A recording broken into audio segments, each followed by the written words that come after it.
బ్రహ్మదేవ, మా గృహిణీలను మా గృహంలోను విడిచి వెళ్ళగా పరమశివుడు మా భార్యలతో నగ్నరూపుడై అసభ్య వికార వికృత చేష్టలు చేసినందులకు నిద్రపోతున్న హిందువులారా ఒక్కసారి ఈ ఘోరాన్ని చూడండి.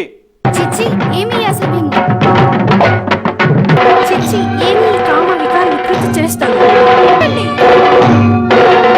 భారతదేశంలో ఉన్న 80 కోట్ల మంది హిందువులారా ఒక్కసారి ఈ ఘోరాన్ని చూడండి. పరమశివుడు పరుల భార్యలను ఆశించుట న్యాయమా?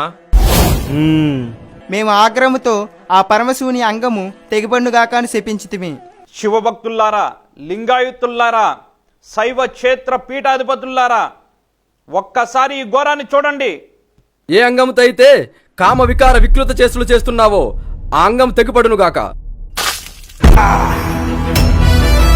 2 తెలుగు రాష్ట్రాల్లో ఉన్న మఠాధిపతుల్లారా, పీఠాధిపతుల్లారా ఒక్కసారి ఈ ఘోరాన్ని చూడండి. ఆ పార్వతీదేవిని యోని అవతారం ఎత్తి ఆ పరమశివుని అంగమును ఎత్తి పట్టుకోమని చెప్పండి.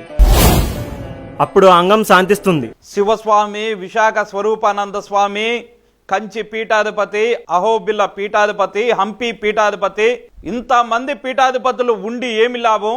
మీ కళ్ళతో ఒక్కసారి ఘోరాన్ని చూడండి. నీవు మా కోరికను మన్నించి నీవు యోని అవతారం ఎత్తి ఆ పరమశివుని అంగం స్థిరముగా ఉంచుము తల్లి.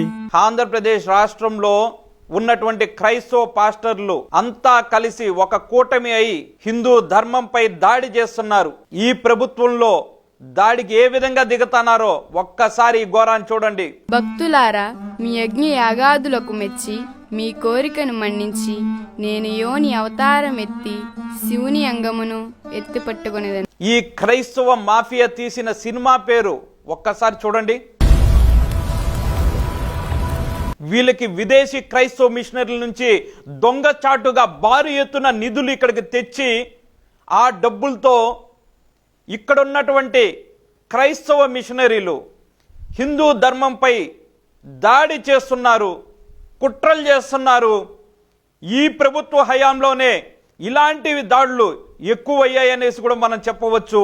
ఒక్కసారి ఈ ఘోరాన్ని కూడా చూడండి. బ్రహ్మదేవ, భూమి కంపించిపోతుంది. ఒక పురుషాంగం ఎక్కడ నిలిస్తే అక్కడ దహించి వేస్తుంది. ఈ క్రైస్తవ మిషనరీలకి సంబంధించినటువంటి మాఫియా సభ్యుల్ని ఈ సినిమాలో పెట్టి ఆ ముఠాకి సంబంధించినటువంటి వ్యక్తుల్ని పాత్రలో పెట్టారు. వాళ్ళ మధ్య సంభాషణ ఒక్కసారి వినండి.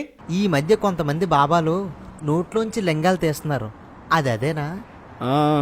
లింగాలు కాదు, అంగాలు. అదే.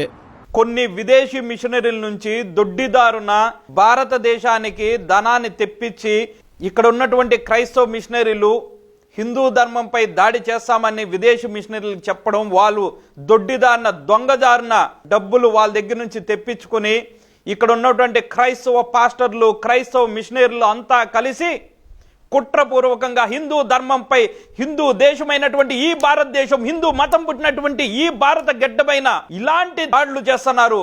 ఇంత ఘోరాతి ఘోరంగా సినిమాలు చిత్రీకరిస్తున్నారు. వీరు ఏ విధంగా మత మార్పిడులు చేస్తున్నారు, ఎలా చేస్తున్నారు అనేది కూడా ఒక్కసారి చూడండి. ఆ సోదరు చెప్పింది నిజమే. బైబిల్లో చూపించినట్టు దేవుణ్ణి ఆత్మతోనూ సత్యంతోనూ ఆరాధించమని ఉంది. హిందూ బంధువులారా, ఇలా సినిమాలు తీస్తున్నటువంటి వ్యక్తుల పేరు మీకంతా తెలుసు. గతంలో కూడా స్త్రీ డ్రామా రాజ్యం అని పెట్టి హనీ జాన్సన్, పాస్టర్ విజయ్, ఇంకా రకరకాల పాస్టర్లు వీళ్ళంతా ఒక కూటమి ఈ ప్రభుత్వ హయాంలోనే ఇలాంటి సినిమాలు చిత్రీకరిస్తున్నారు. ఒక పక్కన పోలీస్ వ్యవస్థ కానీ, ఇంటెలిజెన్స్ వ్యవస్థ కానీ, ఈ ప్రభుత్వంలో ఉన్నటువంటి మంత్రులు కానీ, ఎమ్మెల్యేలు కానీ ఈ విషయాల మీద మాట్లాడడం లేదు. కనీసం వాళ్ళ మీద ఇంత ఘోరంగా హిందూ ధర్మం పైన దాడి చేస్తాంటే కూడా వారి మీద ఎటువంటి కేసులు పెట్టడం లేదు. ఇంతవరకు వారిని అరెస్టులు కూడా చేయటం లేదు. ఆ ముఠాకి సంబంధించినటువంటి సభ్యులు ఒక్కసారి చూడండి. గొప్ప షార్ట్ ఫిల్మ్ మీ ముందుకు తీసుకురావడానికి మేము సంతోషిస్తున్నాం. దీనికి ఎందరో ప్రత్యక్ష పరోక్ష సహకారం వారందరినీ దేవుడు దీవించుగాక. చూశారు కదండి, విదేశీ మిషనరీల నుంచి భారీ ఎత్తున భారతదేశంలోకి దొడ్డిదారిన డబ్బులు ఇక్కడికి తెచ్చి హిందూ మతాన్ని దాడి చేస్తూ మత మార్పిడులు చేస్తున్నారు వీళ్ళంతా. ఆ మత మార్పిడిలో భాగంగానే హిందూ ధర్మంపై దాడి చేసే విధంగా సినిమాల్ని చిత్రీకరించి హిందువుల మనోభావాలు దెబ్బతీస్తూ కొన్ని కోట్లాది మంది పూజించి ఆరాధ్య దైవమైనటువంటి మహాశివుడు, పార్వతి అమ్మవారిని ఘోరాతి ఘోరంగా అవమానిస్తున్నారు. అయ్యా, మేము ఒకటే చెప్తాం, ప్రతిరోజు దేవాలయానికి వెళ్ళామా, పూజ చేసుకున్నామా, వచ్చామా కాదు, ఈరోజు ఎవరెవరైతే శివాలయంకి పోతున్నారో, ఎవరెవరై మనసులైతే శివుణ్ణి ఆరాధ్యంగా పూజిస్తున్నారో వాళ్ళంతా కూడా స్పందించాలా. ఇలాంటి వాళ్ళ మీద మనం కానీ ఇప్పుడు పోరాడకపోతే భవిష్యత్తులో మరెన్నో ఘోరాలు చూడాల్సి వస్తుంది. ఈ ప్రభుత్వ హయాంలో ఇలాంటి సినిమాలు విచ్చలవిడిగా విడుదల చేస్తున్నారు. మరి దీనికి వెనకాల ఎవరున్నారు అనేది మనకు అర్థమవుతోంది.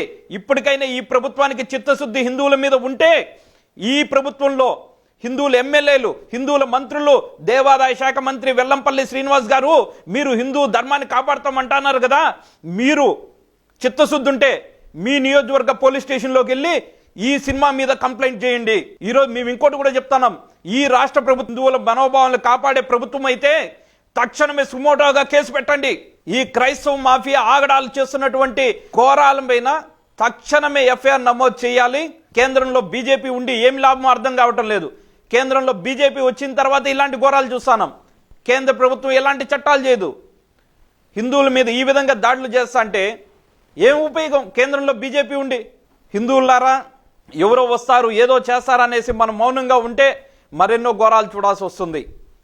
ఆ ఘోరాల్ని మనం ఆపాలంటే ప్రతి ఒక్క హిందువు కూడా ముందుకు వచ్చి ఈరోజు స్పందించాల్సిన అవసరం ఉంది. మన ధర్మాన్ని కాపాడుకునేందుకు పోరాడాల్సిన అవసరం ఉంది. ఇంట్లో కూర్చుని ఫోన్లు చూసుకుంటా కూర్చుంటే సరిపోదు. ఈరోజు బయటకు వచ్చి పోరాడాలా. ఈరోజు మేము ఒకటే చెప్తున్నాం, ఆంధ్రప్రదేశ్ రాష్ట్ర పోలీస్ వ్యవస్థకి హిందువుల పట్ల చిత్తశుద్ధి ఉంటే తక్షణమే మీరే సుమోటాగా తీసుకుని రాష్ట్రంలో మత కళాలు సృష్టిస్తున్నటువంటి ఈ క్రైస్తవ పాస్టర్ల మాఫియా పైన తక్షణమే కేసులు సుమోటోగా నమోదు చేయండి. మానవ ప్రయత్నం, మన ప్రయత్నం చేయాలా. మన సంస్కృతి సాంప్రదాయాలపై ఈరోజు దాడి జరుగుతోంది, ఈరోజు కుట్రలు జరుగుతోంది. ఈ క్రైస్తవ మాఫియా ఈ ప్రభుత్వంలో విచ్చలవిడిగా రెచ్చిపోతున్నారు. వారి ఆగడాలకి అంతు అదుపు లేకుండా పోతుంది. కాబట్టి హిందువులారా మనం మౌనంగా కూర్చుంటే సరిపోదు, మనం బయటకు వచ్చి పోరాడాలా. వీళ్ళకి తగిన బుద్ధి శాస్తి చేయాలా. రాబోయేటువంటి తిరుపతి ఎలక్షన్స్ లో హిందువుల సత్తా చూపించాలనేసి కూడా మేము చెప్తున్నాం. జై శ్రీరామ్.